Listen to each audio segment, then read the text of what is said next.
Hello, मैं हूं अनुश्री और आप देख रहे हैं न्यूज़ 24 का यूट्यूब चैनल। भारत जोड़ो यात्रा जो कन्याकुमारी से शुरू हुई थी, अब वो जम्मू कश्मीर की तरफ आगे बढ़ रही है। इसके लगभग 115 दिन से ज़्यादा हो चुके हैं।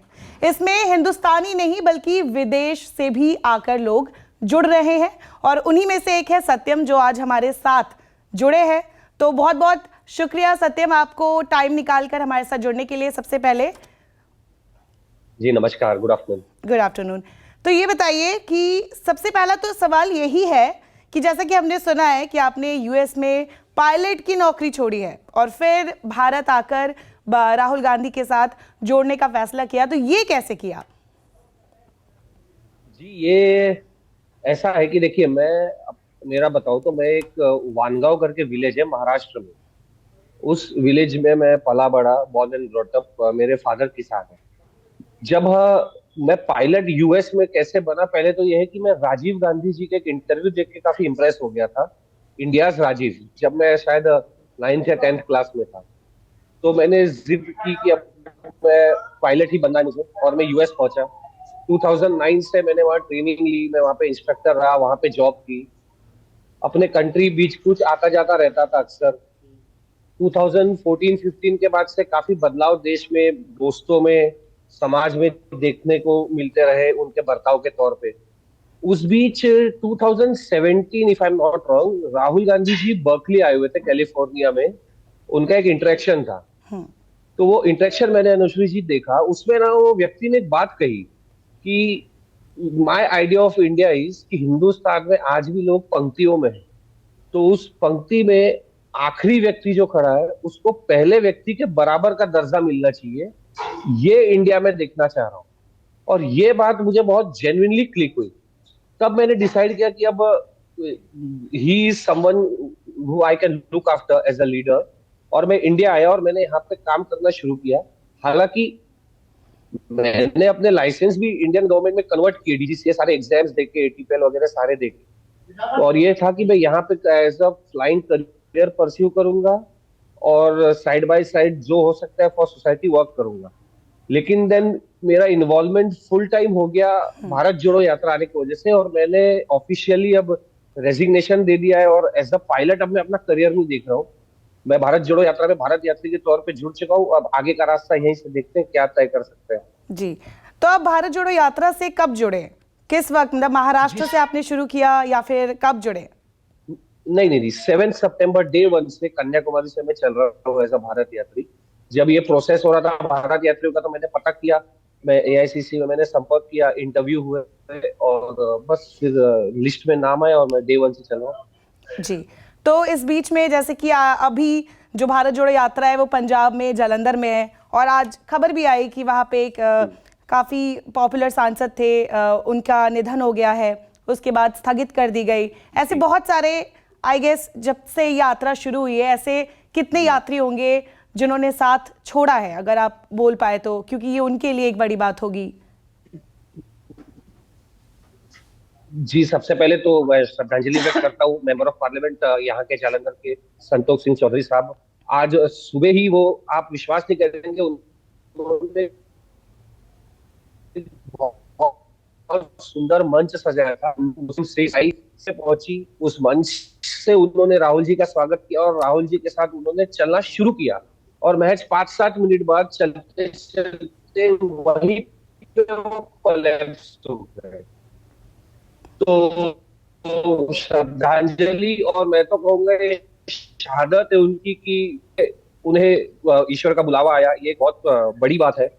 दूसरा जी, यात्रा में देखिए, कभी किसी की तबीयत खराब हुई, कभी किसी के पैरों में छाले हुए, कुछ हुए, लेकिन महाराष्ट्र में हमने बैक टू बैक 2 दिन हमारे 2 साथी खो दिए। एक पांडे जी, वो भी ध्वज झंडा लेके सबसे आगे चल रहे थे, उन्हें भी अटैक आया। और एक यात्री गणेशन के नाम से हम उनको बुलाते थे, तमिलनाडु के थे हमारे, उनका दुर्भाग्यपूर्ण एक्सीडेंट हो गया। ऐसे इंसिडेंट्स हुए, काफी मायूस भी हुए यात्री। लेकिन जो कॉज है और जिस कॉज के लिए वो लोग चल रहे थे, ये हमें हिम्मत देती गई। और ये कारवां देखिए आज जालंधर पहुंच गया, अब लाल चौक भी पहुंच जाएगा। जी, एक और सवाल कि यूएस की डॉलर वाली नौकरी तो आपने छोड़ दी, लेकिन ये सैक्रिफाइस किस लिए? मोटिव क्या है आपका? मोटिव मैं आपको बताता हूँ, मेरा जेन्युइन मोटिव बताता हूँ आपको। जिस हिंदुस्तान में ना मैं पला बड़ा हूँ, एज अ किड, जिस हिंदुस्तान में मैं ग्रो अप किया हूँ, मेरे बचपन के दोस्त जाकिर, मुझे उसकी याद अक्सर इस बीच आ रही है, क्योंकि मतलब मुझे नहीं लगता ग्रेजुएशन तक कभी हमें ये समझा भी कि ये किसी और धर्म का है। लेकिन जब मैं बीच में एक बार जात पात पे आज एक दूसरे को देख रहे हैं, बच्चों के मन में भावनाएं धीरे धीरे कल्टीवेट हो रही है, तो ये हेट्रेड, नफरत भरा, दुर्भाव भरा हिंदुस्तान मैं अपने बच्चों को तो नहीं दे सकता। और डेफिनेटली मैं चाहूंगा मेरे बच्चे हिंदुस्तान में ही पले बड़े। तो जिस हिंदुस्तान में हम पले बड़े हैं वो हिंदुस्तान मेरे बच्चों को देना है। जनरलाइज करूं तो आने वाली जनरेशन को देना है, जो अभी 18 से 25 है वो, और जो फिलहाल स्कूल में है। तो ये आने वाले 50 साल का विजन है, और वो यूनिटी इन डाइवर्सिटी, वो हिंदुस्तान जो 1947 में देश को आजादी जिस हिंदुस्तान ने दिलाई और आगे तरक्की कराई, वो हिंदुस्तान देने के लिए ये फिर से दूसरी आजादी की लड़ाई है। ये मेरा मानना है, ये मेरा मोटिव है।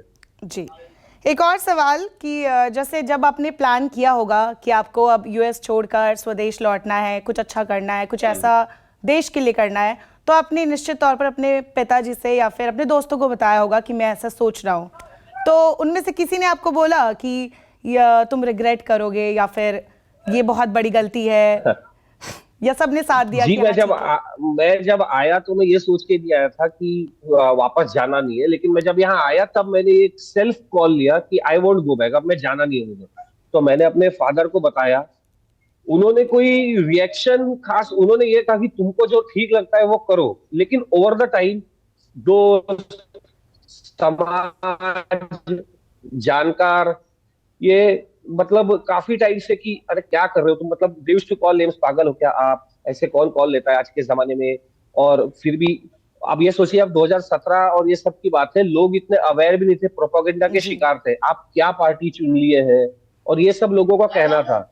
मैं कंफ्यूज कभी नहीं हुआ, मैं डगमगाया कभी नहीं। लेकिन इतने लोग जब बोलते हैं तो आप एक थिंकिंग प्रोसेस में जाते हैं। पर आज 4 साढ़े 4 महीने राहुल गांधी जी के साथ चलने पर, उनके साथ रहने पर, ऑलमोस्ट रोज उनके साथ उठना बैठना, खाना खाना, उनको जानना, ये विचारधारा जानना, लोगों से मिलना, लोगों का क्या मतलब बर्ताव है, लोगों की क्या अपेक्षाएं है यात्रा से, ये सब जानने के बाद आई एम प्राउड कि मैंने डिसीजन लिया, और मुझे कोई रिग्रेट नहीं है। मतलब मैं जेन्युइनली प्राउड फील कर रहा हूँ कि मैंने डिसीजन लिया। क्योंकि आप राहुल गांधी के साथ बहुत ज़्यादा रहते हैं, तो उनके बारे में बताइए कि वो कैसे हैं, कुछ अलग, कि वो जी, कैसे वो उनका। तो मतलब, वो आपको सही बताऊं तो वो जैसे इंसान आपके साथ चाय पीते वक्त है, जैसे इंसान वो आपके साथ क्रिकेट विकेट खेलते हैं हम लोग के साथ उस वक्त है, वही वो इंसान मंच पे भी है। ये एक बहुत रेयर क्वालिटी पॉलिटिशियंस में मैं कहूंगा। इस जो वो इंसान है, वही इंसान वो मंच पे, वही इंसान वो लोगों के लिए है। यही चीज तो मुझे ये फील करा रही है कि मैं जरा भी मेरे डिसीजन को रिग्रेट नहीं कर रहा हूँ। मैं ये कह रही थी कि जैसे अभी बहुत सारी खबरें हैं कि राहुल गांधी को ठंड नहीं लगती, उनकी वो टी शर्ट की बहुत चर्चा हो रही है, तो इसके पीछे एग्जैक्ट रीजन, मतलब वैसे तो आप बता सकते हैं कि इतनी चर्चा क्यों, आप अपना ओपिनियन दे सकते हैं कि क्या सही में उनको जी ठंड नहीं देखिए, लगती? ठंड कभी नहीं बीमार लगती नहीं हुए की हुए? बात ऐसी है कि उन्होंने ना अपने आप को ओवरकम कर लिया इस एहसास से, बिकॉज वो इतना लोगों से मिल रहे, लोगों को फील कर रहे हैं। तो मतलब वो हमसे एक दिन चर्चा कर रहे थे कि एक दिन एक मजदूर, ये मेरे ख्याल से बुरहानपुर या खंडवा के आसपास की घटना है, वहां जब वो मजदूर उनसे आके मिला, उनसे लिपटा, और ठिठुरती ठंड थी, तो उनको वो एहसास हुआ कि मतलब लोग परिश्रम किस तरह से कर रहे हैं और किस तरह से लोग रह रहे हैं। तो हम सबको यही भावना, यही चीज फील करनी चाहिए। दैट इज व्हेन एग्जैक्टली हम इनको सही पसी आप मोड में चले गए, और यही कारण है जब आप उस जोन में होते हैं तो आपको और चीजों का ख्याल नहीं रहता है। जी, तो फिर मतलब वो इस बीच में कभी बीमार हुए हल्का सा, कि उनको सर्दी खांसी? नहीं नहीं नहीं, यही तो टच वुड वो कभी बीमार नहीं हुए हैं। हाँ, एक बार केरल में वो लिम्प कर रहे थे, उनके लेफ्ट नी में मतलब काफी भीड़ हो जाती है कभी कभी, तो लेफ्ट नी में उनको धक्का लगने से थोड़ी इश्यू थी उस दिन।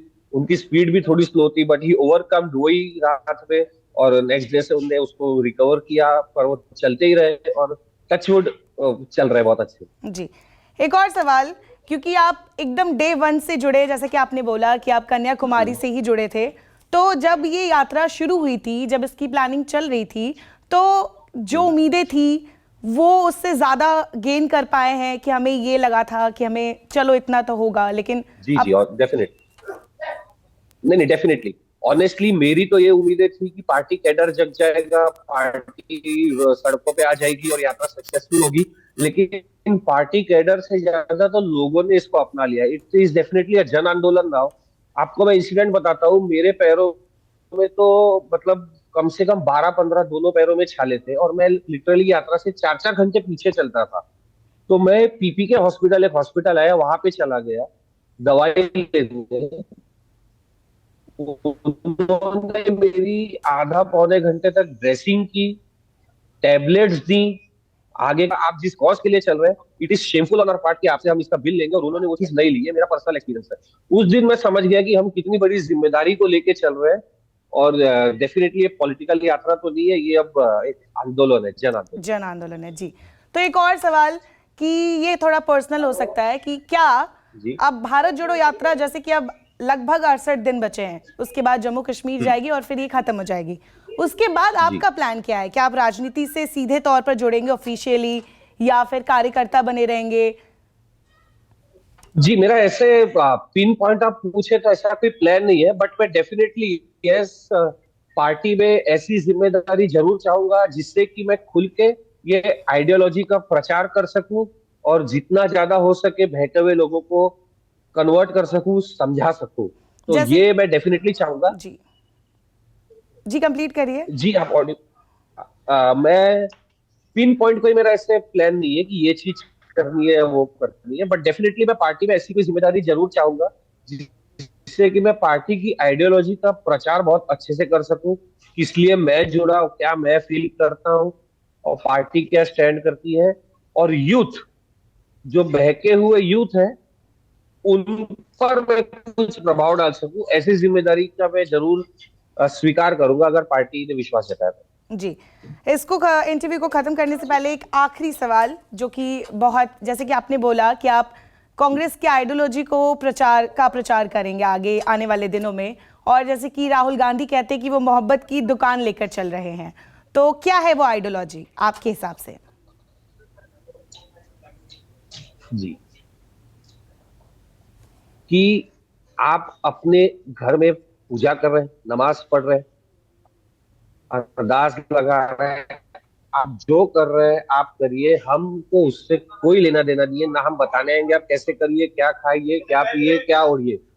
आप जब अपने घर से बाहर निकलेंगे तो आप जॉब अगर ढूंढ रहे हैं, आप अपने फसल का सही दाम ढूंढ रहे हैं, आप एजुकेशन ढूंढ रहे हैं, आप अपने बच्चों को कहीं घुमाने किसी पार्क में, फन पार्क, थीम पार्क में ले जाना चाह रहे हैं, आप पब्लिक ट्रांसपोर्ट कैसा चाह रहे हैं, वो चीज पर हमारा सिर्फ से होगा, और वो चीज कैसे बेहतर प्रोवाइड कर सके, ये कांग्रेस है। आप अपने पर्सनल लाइफ में क्या, ये कांग्रेस नहीं है, ये आइडियोलॉजी मुझे समझानी है। और हम गवर्नमेंट है तो आप हमसे सवाल कर सकते हैं, अगर आपने हमको चुना है तो, हमको आपने चुन लिया तो आप हमको सर का ताज बना के बैठाइए, ये कांग्रेस नहीं है, ये मैं समझ चुका हूं और ये मुझे समझाना है। जी, बहुत बहुत शुक्रिया सत्यम हमारे साथ जुड़ने के लिए। अब उम्मीद है कि आपकी आगे की यात्रा बहुत अच्छी हो और शुभ मंगल हो। धन्यवाद, धन्यवाद जी। Thank you, thank you, thank you Anushree ji, thank you. नमस्कार, मैं हूं मानक गुप्ता। अगर आपको हमारा ये वीडियो पसंद आया हो तो इसे लाइक और शेयर जरूर करें, और हाँ, हमें सब्सक्राइब और फॉलो करना ना भूलें ताकि आप देश और दुनिया की कोई खबर मिस ना करें। तो जुड़े रहिए हमारे साथ और देखते रहिए News 24।